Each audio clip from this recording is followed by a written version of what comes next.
16 December सूर्य संक्रांति 5 राशि पाई विवाहर प्रबल जोग जीवन में आसीब सुख समृद्धि और खुशी।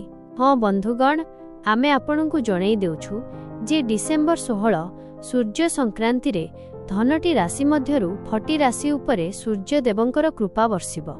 एही समय रे माता लक्ष्मींकर असीम कृपा मध्य एही फटी राशि उपरे डिसेम्बर 16 सूर्य संक्रांति रे वर्षिब। फलरे एही फटी राशिर जीवन रे गोल्डन टाइम आरंभ हेबो।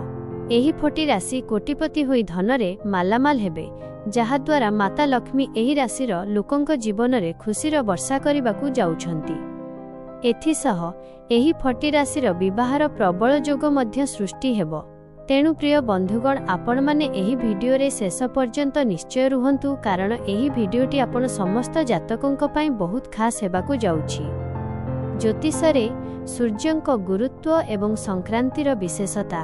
ग्रहमानंकर राजा सूर्यदेव केवल आम जीवनर शक्तिर उत्स नुहंती, बरं ज्योतिष शास्त्र रे तांको आत्मा, तेज, सम्मान, राजयोग, क्षमता, सफलता एवं नेतृत्वर कारक बोली विवेचना करा जाए। जन्मकुंडली रे सूर्यंकर मजबूत स्थिति व्यक्ति को समाज रे परिचय, उच्च पद, मान सम्मान, सरकारी लाभ एवं बड़ बड़ सुजोग प्रदान करिथाए। सूर्य प्रति मासरे गोटिए राशि अन्य राशि को प्रवेश करती, जहाकू संक्रांति कहा जाए। किंतु डिसेम्बर धबर सूर्य संक्रांति को विशेष बोली विवेचना करा जाए, कारण एही दिन सूर्यदेव नूतन शुभयोगर निर्माण करती, जहाद्वारा अनेक राशि उपरे धन, भाग्य एवं उन्नतिर वर्षा आरंभ होइथाए। दिक्शास्त्र अनुसारे ग्रहमानंकर राजा सूर्य डिसेम्बर 16 तारिख सकाळ 4:26 रे धनु राशि रे प्रवेश करिवे। एहा सहित खरमास आरंभ होइजिब। पितांकर कारक सूर्य जानुआरी 14 तारिख पर्यंत एही राशि रे रहिबे एवं तापरे मकर राशि रे प्रवेश करिवे। एहीपरि मकर संक्रांति पर्व सहित खरमास समाप्त हेबो। तेबे चालंतु जानिबा सेही 5टी भाग्यवान राशि विषय रे जेउमानंकर जीवन सूर्य संक्रांति रे बदलिबाकू जाउछि। भिडियो रे आगकू बढ़िबा पूर्वरु कमेंट बॉक्स रे सच्चा हृदय रे जय श्री सूर्यनारायण भगवान रो जयकार निश्चय लगांतु। वीडियो को लाइक करंतु एवं अधिकरु अधिक लोकंक निकट रे शेयर करंतु। 1 मेष राशि एरिस भाग्योदय और धन वर्षा। मेष राशि जातक मानंकु आमे जणाई देउछु जे डिसेम्बर धबरे जेपरि सूर्यदेव धनु राशि रे प्रवेश करिवे, सेही समय रे आपणकर विवाहर प्रबल जोग सृष्टि हेबो। सूर्यदेवंक कृपारु डिसेम्बर 16 परे आपणक जीवन रे खुशीर आरंभ हेबो। माता लक्ष्मींक कृपा दृष्टि मध्य मेष राशिर जातक मानंक उपरे वर्षिब, कारण सूर्य आपणक नवम भाव रे आसी विराजमान हेबे।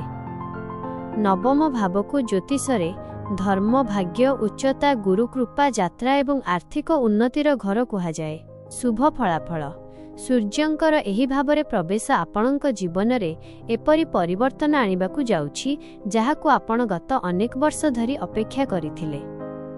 एही संक्रांति आपणक जीवन रे धन वर्षा, भाग्योदय, सम्मान एवं सफलतार नुआ अध्याय खोलिबाकू जाउछि।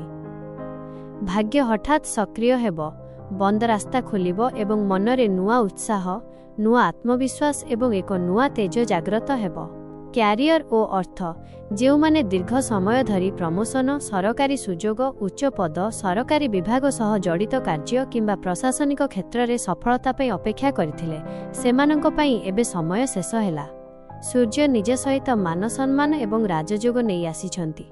आर्थिक दृष्टिरु एही समय अविश्वसनीय लाभ देब।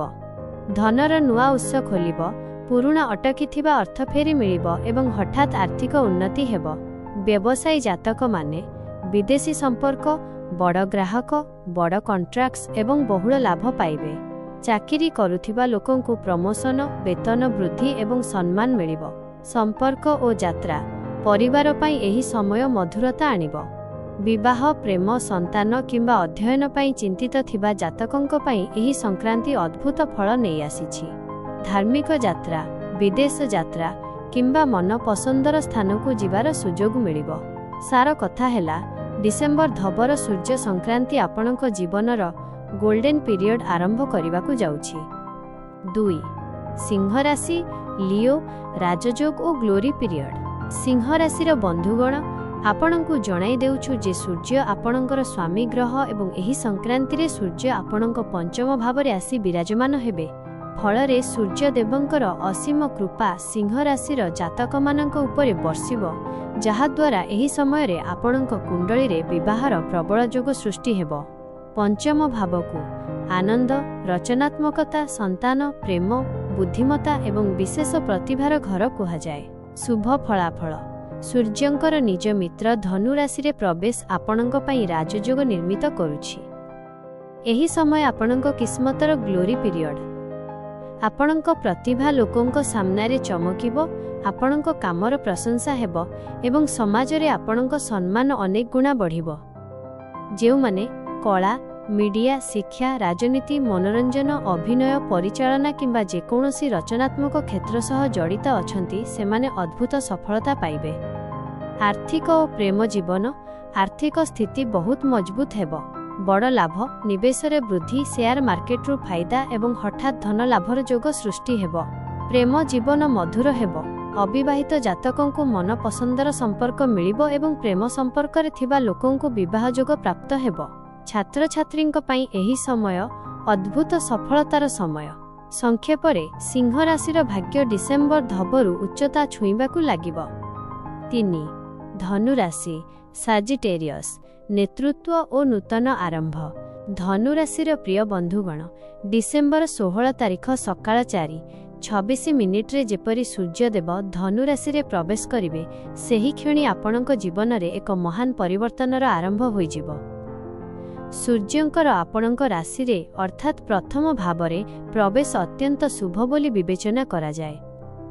विवाह को नहीं जो सबु समस्या रही सेथिरु एबे आपणको आश्वस्ति मिलिबा आरंभ हेबो। प्रथम भाव व्यक्तित्व, आत्मविश्वास, तेज, प्रतिष्ठा, मानसिक शक्ति, स्वास्थ्य एवं नुआ आरंभर प्रतीक होइथाए। शुभ फलाफल एहा एमिति जेपरी आपणक जीवनर आकाशरे पुणी थरे सूर्य उदित हेउछंती। दीर्घ समय धरी अटकी थिबा काम हठात गति धरिबाकू लागिबो। मन मजबूत हेबो, निष्पत्ति नेबार क्षमता तीक्ष्ण हेबो एवं आत्मविश्वास अनेक गुणा बढ़िबो। आपणक कथारे प्रभाव रहिबो, आपणक निष्पत्ति रे शक्ति रहिबो एवं लागिबो जे आपण नेतृत्व नेबा पई जन्म होइछंती। क्यारियर एही संक्रांति क्यारियर क्षेत्र रे अद्भुत उन्नति आनिबो।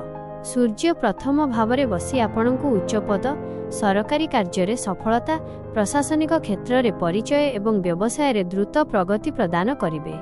जेउ सुजोग पई आपण दीर्घ समय धरी अपेक्षा करिथिले ताहा एबे मिलिबो।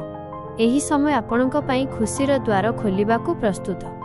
4 बिछा राशि स्कॉर्पियो आर्थिक स्थिरता और मान सम्मान। बिछा राशिर प्रिय बंधुगण डिसेम्बर धबरे सूर्यदेव धनु राशि रे प्रवेश करिबा समय रे से आपणक कुंडलीर द्वितीय भावरे आसी विराजमान हेबे। द्वितीय भावकू ज्योतिष रे धन संचय, बचत, बाणी, परिवार, मूल्य, अचल संपत्ति एवं जीवनर स्थिरतार घर कुहा जाए। सूर्यंकर एही भावरे आसीबा आपणक जीवनर आर्थिक दारिद्र्यता को दूर करी धनर चमक भरिदेव। आर्थिक लाभ एही संक्रांति आपणक पई प्रकृतरे सौभाग्यर स्वर्ण अध्याय नहीं आसीछि। आपण गत समय रे धन सह जड़ित अनेक उत्थान पतन भरा स्थिति देखिथिबे। एही समय धन वृद्धि, आर्थिक स्थिरता एवं संपत्ति विस्तारर समय। पुरुणा अटकी थिबा धन फेरी मिलिबो, आयर नुआ उत्स सृष्टि हेबो एवं व्यवसाय रे लाभ अनेक गुणा बढ़िबो। चाकरी करुथिबा जातकंकु विशेष लाभ मिलिबार प्रबल संभावना अछि। एही संक्रांति आपणक पई आर्थिक टर्निंग पॉइंट होई पारे। बाणी और संपर्क सूर्य द्वितीय भावरे आसिले व्यक्तिर बाणी प्रभावशाली होइथाए। आपणक कथारे ओजन रहिबो। परिवार पई एही समय बहुत शुभ रहिबो। पुरुणा मतभेद दूर हेबो, संपर्क रे प्रेम बढ़िबो एवं घरर वातावरण शांतिपूर्ण रहिबो। संपत्तिर जोग मध्य प्रबल हेउछि। विवाह जोग सूर्य देवंक कृपारु एही समय रे विवाह सह जड़ित संपर्क पक्का हेबार पूरा संभावना अछि। 5 मकर राशि कैप्रिकॉर्न गभीर परिवर्तन और विदेश जोग। ମକର ରାଶିର ଜାତକମାନଙ୍କୁ ଆମେ ଜଣାଇ ଦେଉଛୁ ଯେ ଡିସେମ୍ବର ଧବରେ ସୂର୍ଯ୍ୟ ଧନୁ ରାଶିରେ ପ୍ରବେଶ କରିବା ସମୟରେ ସେ ଆପଣଙ୍କ କୁଣ୍ଡଳୀର ଦ୍ୱାଦଶ ଭାବରେ ଆସି ବସିବେ। ଦ୍ୱାଦଶ ଭାବ ଏକ ଅତ୍ୟନ୍ତ ରହସ୍ୟମୟ ଭାବ, ଯାହା ବିଦେଶ, ଖର୍ଚ୍ଚ, ମୋକ୍ଷ, ଗୁପ୍ତ ସୁଯୋଗ, ପରିବର୍ତ୍ତନ, ତ୍ୟାଗ, ଯାତ୍ରା ଏବଂ ଆଧ୍ୟାତ୍ମିକ ଉନ୍ନତିର ଦ୍ୟୋତକ। ସୂର୍ଯ୍ୟଙ୍କର ଏଠାରେ ବସିବା ଜୀବନରେ ଗଭୀର ଏବଂ ଶକ୍ତିଶାଳୀ ପରିବର୍ତ୍ତନ ନେଇ ଆସିବ। ଶୁଭ ଫଳାଫଳ। ଏହି ସମୟ ଆପଣଙ୍କ ପାଇଁ ଜୀବନ ବଦଳାଇବା ଭଳି ହେବ, କାରଣ ସୂର୍ଯ୍ୟ ଆପଣଙ୍କ ଭିତରର ପୁରୁଣା ବାଧା, ଡର, ଦୁଃଖ ଏବଂ ମାନସିକ ବୋଝକୁ ଜାଳିବାକୁ ଆସିଛନ୍ତି। ଦ୍ୱାଦଶ ଭାବରେ ସୂର୍ଯ୍ୟ ବ୍ୟକ୍ତିକୁ ନକାରାତ୍ମକ ଶକ୍ତିରୁ ମୁକ୍ତ କରନ୍ତି ଏବଂ ନୂଆ ଜୀବନ ପାଇଁ ପ୍ରସ୍ତୁତି କରାନ୍ତି। ବିଦେଶ ଯୋଗ ଓ ଆର୍ଥିକ ସ୍ଥିତି। ସୂର୍ଯ୍ୟଙ୍କର ଏହି ଗୋଚର ଆପଣଙ୍କୁ ବିଦେଶ ସହ ଜଡ଼ିତ ପ୍ରତ୍ୟେକ କ୍ଷେତ୍ରରେ ଲାଭ ଦେଇପାରେ। ଯଦି ଆପଣ ବିଦେଶ ଯାତ୍ରା, ନକରି, ଶିକ୍ଷା, ବ୍ୟାପାର, ଭିସା କିମ୍ବା କୌଣସି ଆଇନଗତ ପ୍ରକ୍ରିୟାରେ ଅଟକିଥିଲେ, ତେବେ ସୂର୍ଯ୍ୟ ଆପଣଙ୍କ ରାସ୍ତା ସଫା କରିବେ। ଆପଣଙ୍କୁ ବିଦେଶରୁ ଧନ ଲାଭ ମଧ୍ୟ ହୋଇପାରେ। ଖର୍ଚ୍ଚ ବଢ଼ିବ, କିନ୍ତୁ ଏହି ଖର୍ଚ୍ଚ ଆପଣଙ୍କ ଭବିଷ୍ୟତ ପାଇଁ ଲାଭଦାୟକ ହେବ। ଏହି ସମୟ ଆଧ୍ୟାତ୍ମିକ କାର୍ଯ୍ୟକଳାପ, ଧ୍ୟାନ ଏବଂ ଆତ୍ମଚିନ୍ତନ ଆଡ଼କୁ ଆକର୍ଷିତ କରିବ, ଯାହାଦ୍ୱାରା ମାନସିକ ଶାନ୍ତି ମିଳିବ। ଧନ୍ୟବାଦ। ଯଦି ଏହି ସୂଚନା ଆପଣଙ୍କୁ ଭଲ ଲାଗିଲା, ତେବେ କମେଣ୍ଟ ବକ୍ସରେ ସଚ୍ଚା ହୃଦୟରେ ଜୟ ସୂର୍ଯ୍ୟନାରାୟଣ ଭଗବାନର ଜୟକାର ନିଶ୍ଚୟ ଲଗାନ୍ତୁ। ଭିଡ଼ିଓକୁ ଲାଇକ୍ କରନ୍ତୁ ଏବଂ ଚ୍ୟାନେଲକୁ ସବସ୍କ୍ରାଇବ୍ କରନ୍ତୁ।